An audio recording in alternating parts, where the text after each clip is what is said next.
One way of keeping our network safe is by monitoring the network. And we should be able to monitor in different sides of the network, the switches, routers, firewalls, or even computers or servers. The challenge is how to keep track of all these logs on a daily basis. Obviously, we can't log on to all devices and look at the logs one by one. So we need a better solution, a more efficient one. And we can rely on different softwares that will do this job just very easy for us. And that's what we're going to cover in this video. We're going to see how to install the Cisco Security Analytics solution. It used to be Cisco Stealthwatch, but Cisco rebranded to Cisco Security Analytics. And it is not a product, it's a solution. And what I mean by that? So we have different components in this solution that will allow us to have better visibility of what's happening in the network across different devices, and based on these logs, these events, we can tune the application, tune the software to take decisions according to the type of event. This solution is often deployed on SOC or Security Operations Center, and the main idea is to not only get the logs from these devices, but also should be able to detect threats or attacks that are happening in the network or that happened one day before, and you won't have that displayed on an easy to read format. Now, you probably saw in those movies where they have a guy with different monitors. So that's essentially what a SOC team looks like. So you have different monitors because you won't have visibility across different parts of your network. Now, to deploy this solution, we need a couple of components. Okay, this is the page where you're going to download the Security Analytics software. So if we navigate to System Software, and at the time of this recording, this is the latest one, 742. So we want to choose 721 because I want to show you the main softwares that we need and also the optional ones. So mainly you will need the Stealthwatch Management Console, and there are two files. One is OVF and the other one is ISO. Okay, so the difference is that ISO you will have to install like on a bare metal, or in case you're deploying using VMware Workstation, you're going to install the software like you're installing an operating system on a server or a computer. As the OVF, you already have the software installed, and all we're going to do is to import this VM, and that's the procedure we're going to see in this video. And you want to choose the OVF extension just to reference this. Now, the other main component of this solution is the flow collector, NetFlow. So this is responsible for collecting all the logs from the different devices. Cisco call it as exporters because they export the logs and they send to flow collector as the destination, and flow collector then is going to collect, aggregate, analyze all of these logs, so then we can look at them using the SMC. Optionally, we also have the UDP director and flow sensor and essentially they do the same thing. The main difference is that with flow collector, it only listens on the port 2055, and we're going to see this in a moment. As for flow sensor and UDP director, they give us more flexibility because different devices, they don't support all the port 2055. They might send on different ones, such as UDP port 514. So what we can instead do is to direct those devices to send to flow sensor or UDP director, and then they will forward to flow collector. Okay, so we can have the devices sending to these two units, flow sensor or UDP director, but at the end of the day, they will have to all send to flow collector. Okay, so we're going to download, actually already downloaded this, the SMC OVF file, the flow collector netflow OVF file, UDP director, where is it? OVF file should be here. Okay, let me just search for this extension. Okay, so you just want to download the OVF files because that will be easier to deploy. Okay, once you download this file, okay, as an example, I already downloaded UDP director, so that's going to be the file. Now, depending whether you're using Windows, Mac, or Linux, that's going to be the file extension. You just want to extract the file, and then you will have this folder. Now, inside this folder, you want to open the OVF file, so that's the compressed VM file that we're going to extract and to start configuring. As you can see, I already imported those files, so I have SMC, so the measurement center, the flow collector netflow, flow sensor, and UDP director. Okay, and also before start deploying, it is a pre-requirement to have a DNS server available, NTP server as well. Okay, so that's the initial page. So I'm just going to start this process to all the VMs because this is going to take some time. Okay, SMC is online, so we're going to log in as sysadmin, and the password is LAN1COP, and I'll share this credential in the video description as well, so don't worry about that. Now, this is the first step we have to do, is to assign the IP address to manage this unit. So in this case, I'll be using the subnet 192.168.43. This will be 26, and this is a /24. This is my broadcast, and this is my gateway address. Now, the host name for this will be measurement center, SMC, and the network domain, you should have a working network domain. So Celeste Carvalho is my network domain. Just confirm that everything is correct, and we're going to press yes to generate a new server identity certificate. And we're going to do the same process for all the other images. So just assign the IP address, make sure that the details are correct, and then you will have to reboot the VM. Okay, SMC already restarted, so let's check the other VMs as well. So it should be 27, 28, not 8,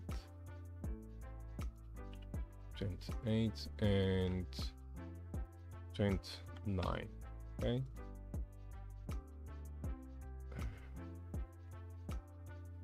Okay, so SMC.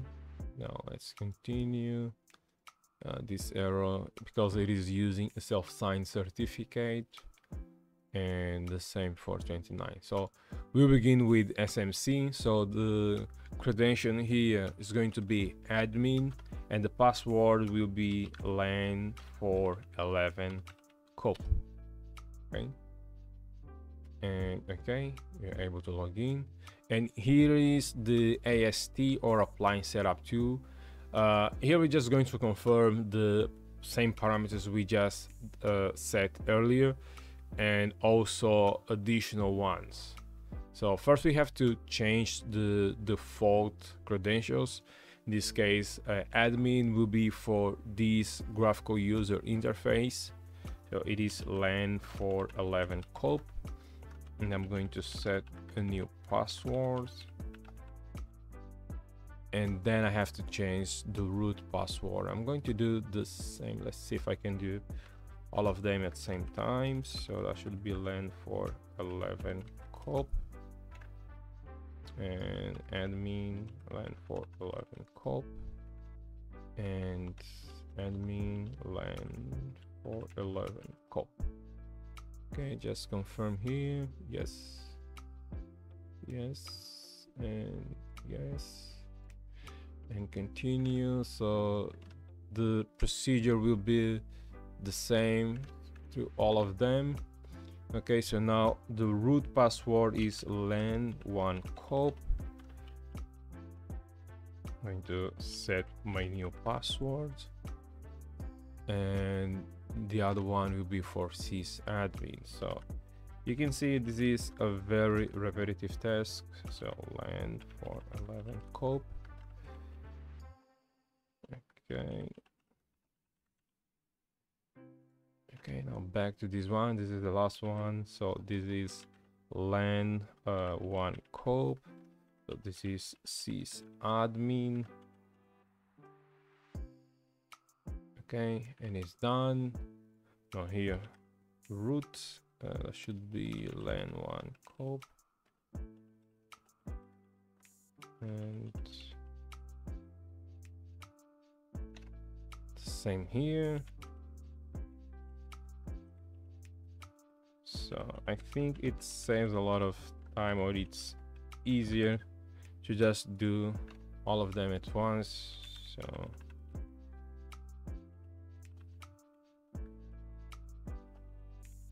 okay, and that should do it. Okay, so here on SMC, just going to confirm the network parameters, so it is okay. Here we have to configure the Stealthwatch domain, and domain is just to identify a certain group. So it means that this device, this solution, they will be part of a specific domain. In this case, I want to call them CCIE lab, and I'm going to click on next. So then my devices, they will be part of this domain. So okay, now I have to change here.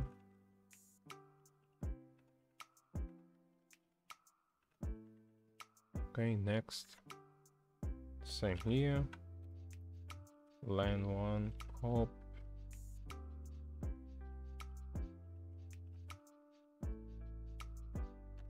And lastly, LAN 1 cop.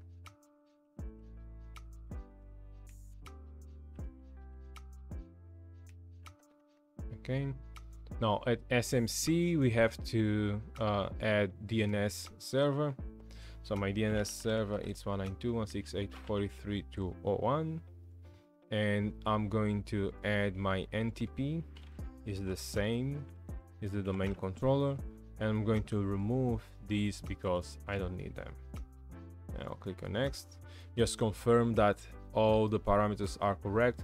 So let's restart this VM. So, okay, let's confirm that and continue with flow collector.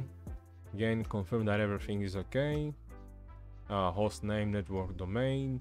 Next. Now DNS server. Oh, 43.201. Okay. Now NTP. Okay, let's remove all of these. And next. Just make sure everything is okay. Restart and proceed. Yes, I'm sure. Now let's continue here. So LAN 1 cop.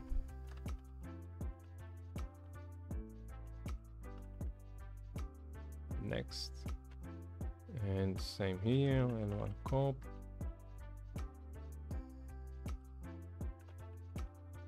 And next, and the system has been restarted. Okay, so Stealthwatch now is going to actually restart, and it's going to take a while. So flow collector, it's also rebooting.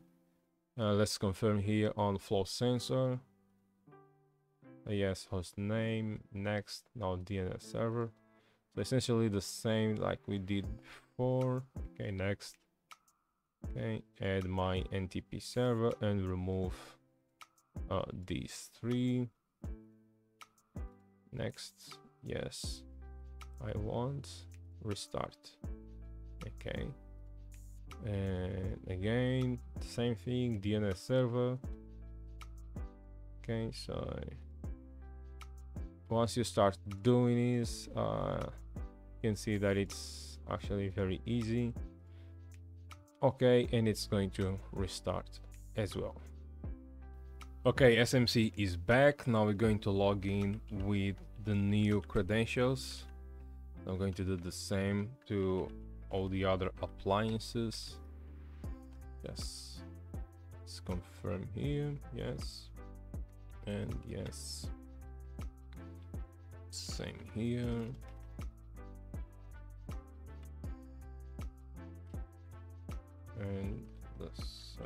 here. Okay, let's just accept that. Okay. So now back to SMC. So this is the main dashboard.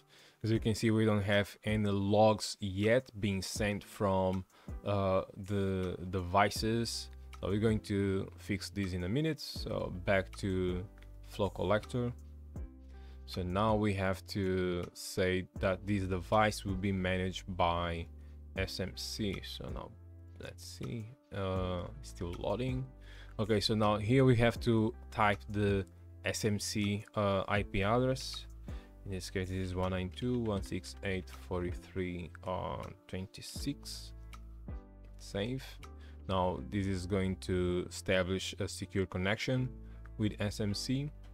Now we have to provide the credentials for admin and click on next. It's going to take some time. Oh, already. So now we have to select the domain available, in this case CCIE lab, and the flow collection port. We're going to use the default one, 2055, and click on next. Now the other one, flow sensor, we're going to do the same thing. So 192.168.43.26. Let's save this. Yes. And provide the credentials. So it's admin and my password. Okay, and the same here. So 192.168.43.26, and this is UDP director. Okay, admin, password, next. Now let's confirm this. Now we have to select the domain for flow sensor and the flow collector. Okay, so click on next. So flow collector is established the session between flow collector and management center. If we click go to central management, we should see all the devices starting to sync with SMC. So the same for UDP director and flow sensor. Okay, so if we click, will be the same thing. Okay, just going to close this tab, and same for UDP director. Okay, I'm just going to close this. Now, as we can see, we have all of the devices being managed by SMC. Now, what we have to do while this is loading is to set the router I have here in this topology to forward the logs to SMC. And this is a basic topology where I have one router, one Windows PC, and Kali. These are their respective IP address. I don't have any IP address on the switch, and the switch connects to the cloud. Essentially, this is a switch between the SOC, or in this case SMC, FC, FS, and UDP director. So that's just using this port to send or forward the logs from this environment. So if we look at R1, let me bring R1, and this is the configuration we're going to deploy on R1. Let's just confirm the IP. Okay, it's clear. Oh, actually it's down. Let me bring this up. Okay, so to export the logs from the router, we're going to use this command, and first we have to create a flow record. So flow record, this is what captures or catches the flows on the device and make it unique. Okay, and we have the flow export. This is where we're going to say, okay, this is the destination where the logs will be sent to, and optionally we can say, okay, which interface we're going to send the logs from, in case we have multiple interfaces, or in the case the SMC or the SMC solution is reachable through a different interface than the IP specified here, if it's not in the same subnet. And we have to say, okay, this is the port I'll be using to send the logs, and then we're going to combine these two, flow record and flow export, inside the flow monitor. As you can see here, exporter is the flow export and the record is the flow record I just created earlier. And we're going to set a cache timeout active of 60 seconds. And then we're going to say, okay, we're going to export this to this destination, and we have to apply the flow monitor into the interface. Okay, I'm just going to copy this and paste into the router. Oh, there's a problem there. So I was using a different example. So just change these. Okay, it's done. Now flow monitor. Okay, you can see it is enabled. So at this time, the router will forward all the logs to UDP directory. So now we have to set the UDP directory to forward the logs to flow collector. Now back to our appliance. So it's still loading. Let me update this. It is still loading. So let's go to UDP directory and let's click on edit forwarding rules. So here we're going to say, okay, when UDP directory receives the logs, to forward them to flow collection or flow collector. So configure forwarding rules. So we're going to add a new rule.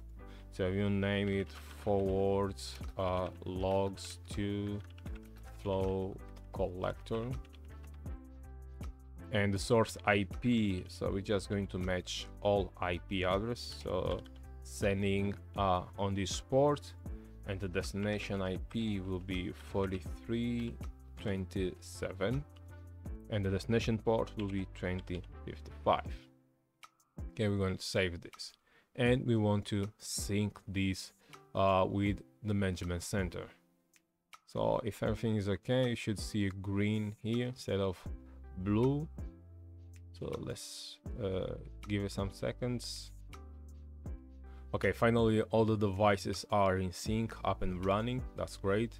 If we go back to our main dashboard and refresh, we're not expected to see logs quite yet. So we see something coming out. Okay, that's great. But there are some steps that we have to do additionally. So if we go back to our inventory, so on flow sensor, I just want to have more detail about the packets being captured. So okay, I can close this one on UDP directory. So flow sensor, okay, yes. Now we should enable DPI or deep packet inspection so that we have more detailed information about the packet. So we go to configuration, advanced settings, and we want to enable export packet payload and application identification. Okay, just going to also increase the size of the packet. In this case, let's select 256 and apply this. Okay, that's the only thing we have to do. Now we can close this. Okay, now back to our main dashboard. So far, again, as I said, there isn't much happening. So let's populate this SMC with information related to our network. So in this case, let's go over host group management. So this is where we add the details about our network, and there are mainly two groups. Okay, we have the inside host and outside host. Inside host is everything that is inside our network, and outside it's obviously what is outside of our network. So for instance, if you have a remote web server, that should be outside of your network. As if you have an inside server like a web application, that should be inside your host or inside your network. Now, for instance, I want to create a host group. Let's add a new host group and let's name it CCIE lab, let's just call subnet. This is the subnet I'm using, 192.168.43.0/24. I want to save this.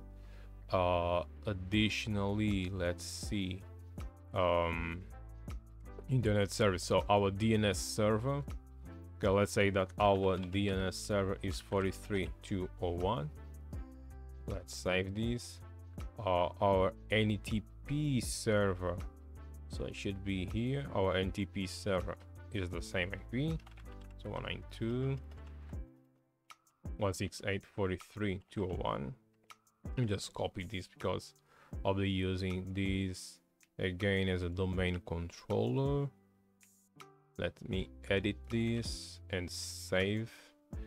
And let's see, web server, NTP, mail, other, link, no, that's not what I want. Internet service, DNS, already, I think that's okay. Okay, so yeah, that's it.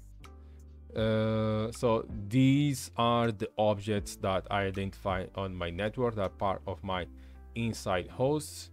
Now let's do the following. We can create policy management, and this is where we get to see the power of security analytics. So for instance, we have some custom pre-built rules. For instance, unauthorized DHCP server. So in case a rogue DHCP server is detected, okay, besides the one that we define. So actually, let me see if I didn't create this. So let's go, let's say DHCP server. So I want to set the DHCP server, let's say, to be 201 as well.